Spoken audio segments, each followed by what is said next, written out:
Okay, let's set up the first lifecycle hook that will intercept an EC2 instance at launch time and install Apache. For this demonstration, we will need a launch template that autoscaling can use to launch EC2 instances. The launch template will contain a user data script that will install Apache on the instance.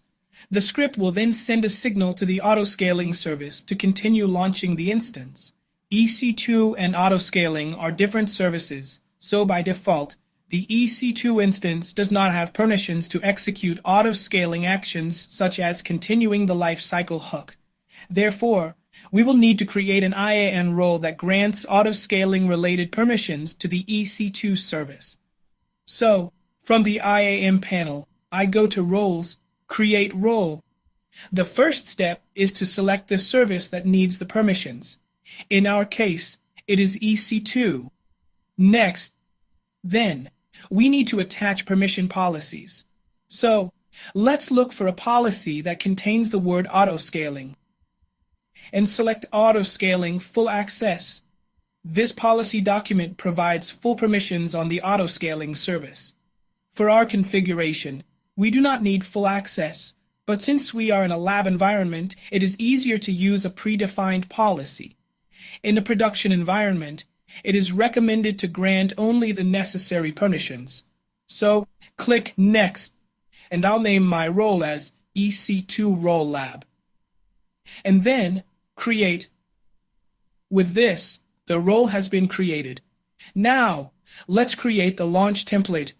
From up here, I type EC2. I go in there. I go to Launch Templates, and then Create. I'll give it a name like install_Apache. Next, and for this configuration, we're going to use the Amazon Linux AMI. Next, we'll define the instance type, key2 micro in this case. I provide a key pair so we can log into the EC2 instance if needed. In the network configuration section, we're not going to include a subnet in the launch template, but we're going to select a security group that allows inbound SSH and HTTP.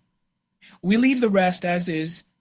We go to Advanced Details, and here in IAM Instance Profile, we attach the IAM role we have created. Then, we go to the User Data section, and here we are going to insert a script. So, I explain this script. The first command is the path to the interpreter. The second command installs the Apache software, and the third command starts the service. Notice that all commands have 2 ampersands at the end. This is used to chain commands. That is, it ensures that each command is executed only if the previous command has been executed successfully. This can be useful to ensure that dependent commands are not executed if there is a problem in a previous step. For example, there is no point in trying to start the Apache web server if the Apache installation with yum install httpd-y failed. With the ampersands at the end, you can make sure that this does not happen. So, these are the 2 main commands we want to run when the instance launch is paused by the lifecycle hook. We want to install the Apache software and start the service. After these 2 commands succeed, we need to tell autoscaling to continue with the instance launch. To do this, we need the instance ID that is available in the instance metadata.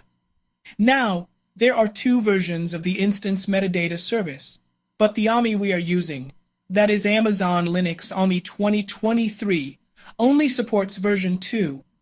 Version 2 requires the use of a token to query the metadata service. So, since version 2 requires the use of a token, we define a variable named token and call the endpoint token using the instance metadata URL.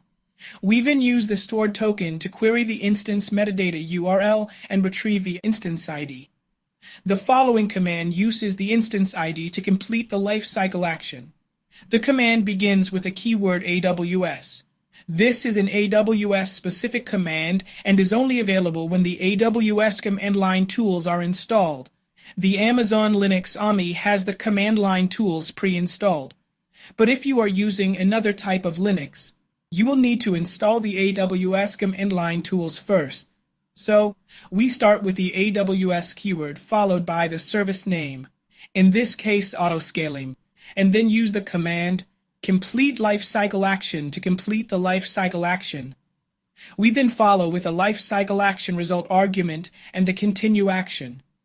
Then we include the other required arguments, such as the instance ID, the name of the lifecycle hook, which is here. We will configure it later. The autoscaling group name and the region code, USC2 in Ohio. So that's the whole setup for the launch template.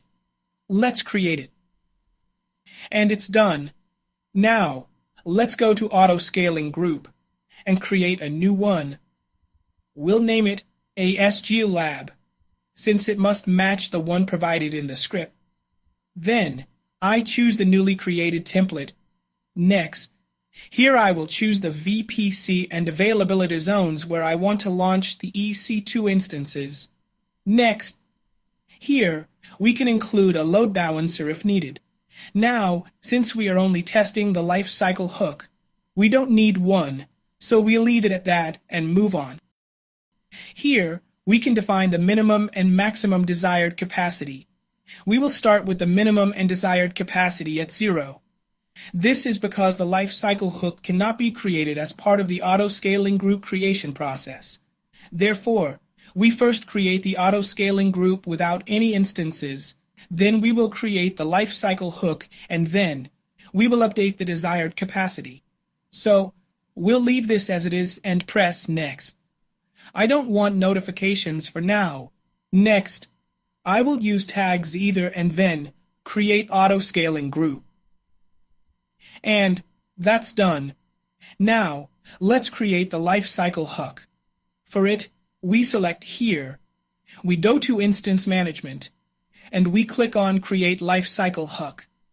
Here, we must provide a name for the lifecycle hook, and this name must also match the name we have provided in the script.